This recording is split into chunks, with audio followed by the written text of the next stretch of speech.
want to talk about how to avoid burnout. I'm not sure I'm really qualified to do this, but I'm going to give it a shot. I had lunch with an old friend yesterday, and we were talking about how you avoid burnout. And we had an interesting conversation because he had some very different ideas than I did, and I realized it's very different for everybody. He was talking about one of the things for him that really would get him re-energized is new gear. When he would get a new mixer or controller or something like that, he'd be very excited and couldn't wait to get out and use it with all the new stuff that went on. I've never been a gear guy, so for me, I was like, oh my God, I got a new piece of gear I got to learn, right? That was never my thing. But for me, I would get energized with something new I could do at an event to create more emotion. Emotion is what always motivated me. So that got me thinking about all the different things that we can do to avoid burnout. And again, there's a million books out there on this subject, and by all means, check those out and do this. But the other thing that he and I talked about was the weight of responsibility that we have in this business. And it doesn't matter what goes on in our personal lives. Our clients don't care, not in a mean way, but they just don't care.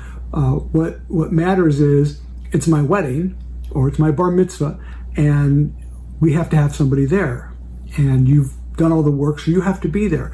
So when something else comes up, family get together, your kids' graduations, all these things that come up, but you're already booked and you have to go do that anyway. Over time, that really weighs down on you. So the people that I know in this business who do a really good job of not burning out have good balance, and they schedule time off. I was never good at that, but don't just take time off when it comes, but really schedule some time off, schedule vacations. One of the things I've done over the last couple of years has made a big difference for me was taking time out during the day and just, I would just go for a walk during the day. And it wasn't the kind of thing where I was coming back like all hot and sweaty, but just get out and take a 45-minute brisk walk and take in some air and, put some music on or whatever I wanted to do and take a little break from the day and not spend all day, cooped up in an office like this. So those are some things that you can do. I'm going to recommend this book, really thick book by my friend Mike Walter, and it's called 10 Things You Can Do to Have a Great Day. A great day? Is that what it calls? A better day. 10 Things You Can Do to Have a Better Day. And in fact, I like this book so much, I ended up buying a giant stack of them, and I give them out to people all the time.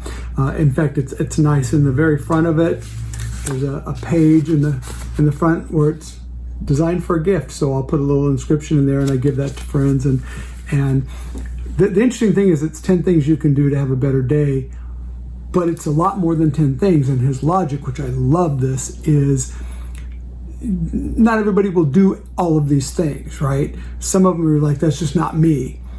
But pick 10, and they're all easy things you can do right now today. I reread this book all the time, and I go, yeah, I should start doing that again. Just pop it open to any given page and organize your day.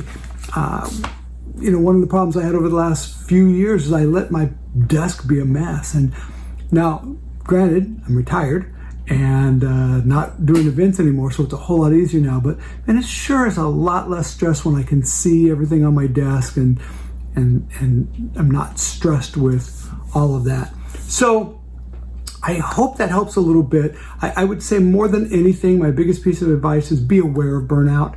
And try to stop it from happening. Don't let yourself work so hard. There isn't, very few of us are in a situation where giving up any one weekend is going to make or break you, right? So schedule a weekend off. And, even during that super busy season, and, like for us, it was, May through October was slammed.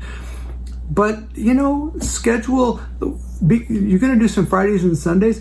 Pick one weekend in June and just go. Make it Father's Day if you want. Go, look, I'm gonna take Father's Day weekend off. I'm gonna spend that with my kids.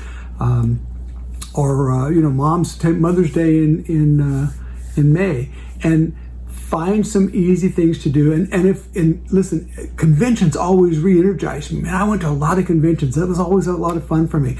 So if conventions energize you, schedule it. Don't go, I'm too busy to go. That's just the worst ever. You have to do that stuff. If hiking energizes you, schedule the hiking. If it's gear, buy a piece of gear, man. There's great stuff out there. A lot of us, you guys are using Tractor and Serato and Virtual DJ and all these different great programs. I would bet most of you are using, the tiniest percent of what that will do for you. It'll do 1,000 things more than what you think it will do. So learn a little bit, a couple of new tricks. Get out there and play with that a little bit, and hopefully those things will keep you energized and in the game a little bit longer. And if you ever get really, feeling burnt out, the best prescription ever is watch A Minute with Randy Bartlett every week. That doesn't energize you, man. You're not energizable. See ya.